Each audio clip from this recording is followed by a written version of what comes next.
A new video shared on Telegram appears to show a Russian tank hit a mine, catch fire, and crash into a body of water. Fighters of the 44th Separate Artillery Brigade of the Armed Forces of Ukraine destroyed a Russian tank with the help of 155mm remote anti-armor mine ammunition, RAAMS, per the Telegram channel that posted the video. Insider reporter Alia Shoaib previously wrote that US-supplied remote anti-armor mines fired in shells were being used to destroy Russian tanks. The incident reportedly occurred during battles to liberate the settlement of Novoprokopivka. In the video, a Russian tank is seen driving over a mine. It keeps moving forward at speed, billowing smoke until it crashes into a body of water and sinking in flames. It is unclear if any of the tank's crew escaped. Insider could not independently verify the video. Novoprokopivka is in the Zaporizhia Oblast, south of Robotyne. The region has been a crucial frontline during Ukraine's counteroffensive. Ukraine's forces have made gains in Novoprokopivka and the nearby village of Verbov, Euromaidan press reports. Geolocated footage published on September 26 suggests that Russia no longer controls a trench line west of Verbov, the Institute for the Study of War reports. The trench line, more than half a mile long, is roughly 8 miles away from Novoprokopivka. Ukrainian Tavrisk Group of Forces Commander Brigadier General Alexander Tarnavsky noted that Ukrainian troops were steadily advancing in southern Ukraine and stated that there will be good news in the Zaporizhia operational direction, but he did not provide additional information, per the ISW. On September 27, Euronews reported that a Kremlin-affiliated military blogger had claimed that Ukrainian forces had reached the northern outskirts of Novoprokopivka.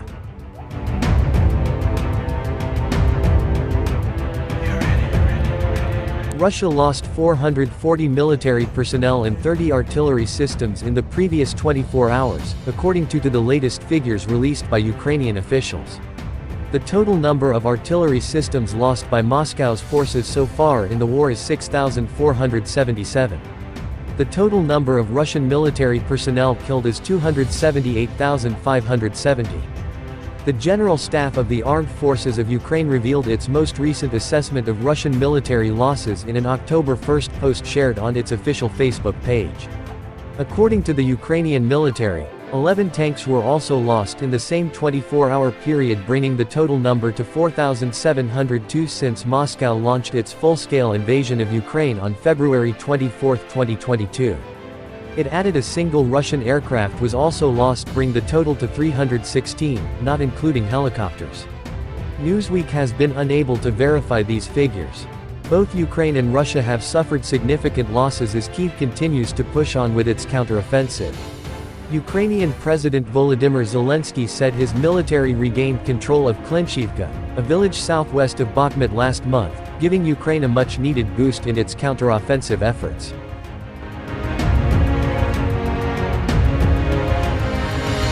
A Russian soldier shared a video recorded on September 19 that was posted to X, formerly Twitter, and claimed at least 1,000 but possibly as many as 1,200 troops were killed in the battle for Klishchivka. The Russian soldier said, "Enemy manpower superiority is reportedly tenfold. They're better armed. We have no magazines, nothing. Machine guns are rotten. We use whatever there is." However, Russian President Vladimir Putin has received a boost in Central Europe as Slovakia's pro-Moscow former prime minister has returned to power in the country. Robert Fico's election victory with the populist Smer SD party on Sunday will likely signal a major concern for Kyiv, which has benefited from military aid from Slovakia, with which it shares a border. Fico has stated that Slovakia would only offer Kyiv humanitarian assistance instead of military aid.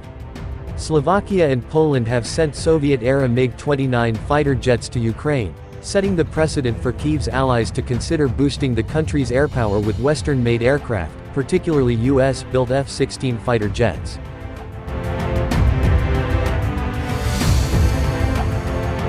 Russia's Battlegroup South repelled 8 Ukrainian attacks in Bakhmut and Avdiivka areas in Donetsk Oblast, with Ukraine's losses exceeding 300 servicemen, the Battlegroup spokesman said on Monday.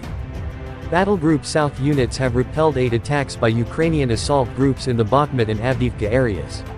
The enemy's losses amounted to more than 300 servicemen, 1 Krab self-propelled artillery system, a D-20 weapon, 2 tanks, a mechanized infantry fighting vehicle, 2 STRELA-10 anti-aircraft missile launchers, a signals intelligence station, as well as 7 vehicles and 8 drones, spokesman Georgy Minasashvili said as cited by state news agency TASS.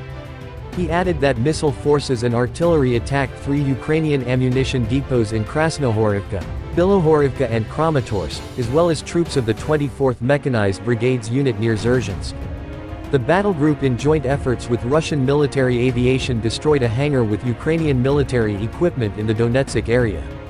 Operational tactical aviation of the group eliminated a hangar with military equipment. Army aviation destructed a temporary deployment site of the 110th Mechanized and the 79th Air Assault Brigades of the Ukrainian Army in Novomykhailivka and Avdiivka, Minasashvili said. He added that the teams of Solnseptyok heavy flamethrower systems hit the stronghold of the 54th Mechanized Brigade of the Ukrainian Army near the settlement of Verkhny Kamenskoye in the Donetsk.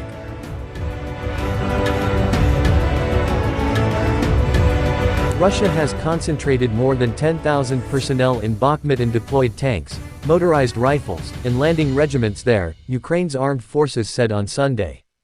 As for Bakhmut, Russia has concentrated considerable forces there, more than 10,000 personnel. Heavy battles are ongoing there, said Alia Shoaib, a spokesperson for Ukraine's eastern group of forces, as cited by state news agency Ukrinform. He added that there were no signs that Russian forces are going to leave the city as they are keeping tanks, motorized rifles and landing regiments there. Shoaib stated, "In general, fierce battles are underway in the east of the country. The situation is tense, but controlled by Ukrainian defenders." In the Tavria direction, Russians lost approximately 250 people killed and wounded and 20 units of military equipment, according to Ukraine's army. The combat work of the defense forces continues in Tavria direction. In total, over the past day, the enemy attacked our positions 23 times and launched 717 strikes, 23 airstrikes, said General Alexander Tarnavsky, commander of the Tavria Operational and Strategic Group of Troops on Telegram. Tarnavsky added, "The artillery units of the defense forces of Tavria direction performed 1,236 fire missions during the day. Over the past day, Russia lost 248 people. 20 units of enemy military equipment were destroyed, in particular, 1 tank, 3 combat fighting vehicles, 8 artillery systems and mortars, 1 anti-tank system, 4 UAVs, 3 vehicles, and 3 ammunition depots." The General Staff of Ukraine's Armed Forces reported on October 1 that Russia had lost 278,570 troops in Ukraine since the beginning of its full-scale invasion on February 24 last year. This number includes 440 casualties Russian forces suffered just over the past day.